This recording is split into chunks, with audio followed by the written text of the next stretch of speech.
ఇప్పుడు ముంబై విషయానికి వస్తే అక్కడ అక్కడ మెయిన్ మీరు బేస్ స్టెప్ ఇన్ అవ్వడానికి ముఖ్య కారణం జాకీ ష్రాఫ్ అని. జాకీ ష్రాఫ్ మీకు పెద్ద సపోర్ట్ అని, మీరు ఆయనకు బాగా దగ్గర అయ్యారని, అది ఎంతవరకు నిజం? ఆయన సపోర్ట్ తోటే. Then I would have been in his son's film by now. Nothing like that. Jackie Shroff గారితో బ్యాంక్ అనే సినిమాలో వర్క్ చేశాను.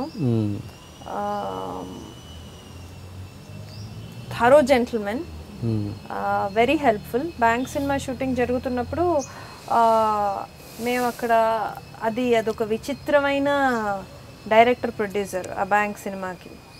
సో ఎలా ఒప్పించారో, మంచి మంచి యాక్టర్లను ఒప్పించారు. రఘువరన్, జాకీ ష్రాఫ్, చాలామంది. It was a bank robbery. Okay, అవును. అదో కళాఖండం అనమాట. So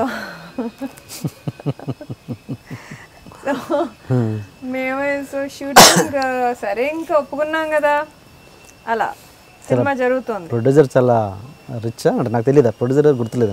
I don't remember honestly. నాకు మంచిగా అనిపించారు. ఈజ్ అ నైస్ గా, ఏదో సినిమా క్రేజ్. ఓకే, బట్ ఆయన షూటింగ్ జరుగుతున్నప్పుడు జాకీ ష్రాఫ్ నాతోటి, ఆ మొత్తం టీమ్ తోటి extremely nice, very very well cultured, well mannered person, man. So shooting కోసం ఒక స్కెడ్యూల్ బాంబేలో జరగవలసింది. సో బాంబేకి వెళ్ళాం షూటింగ్.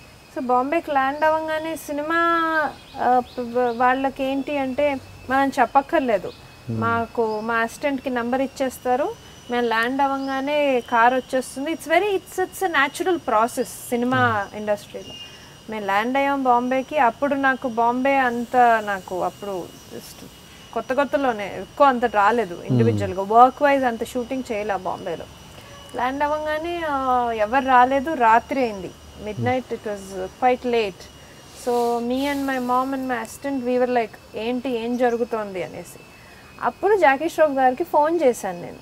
సార్ ఇట్లా మాకు పంపించలేదు అంటే, అరే డోంట్ వరీ అర్చన అని ఆయన అప్పుడు వెంటనే వాళ్ళ స్టాఫ్కి చెప్పి కార్ పంపించారు, just to be a gentlemen. దాన్ని these people just blow it out of proportion. After that film shooting, we were nice. Majla hi hello అనేసి. I'm not in touch with him also. But ఇండస్ట్రీలో మాత్రం చాలా rumours ఉన్నాయి. Bullshit. I used. పర్లేదు. It's rubbish.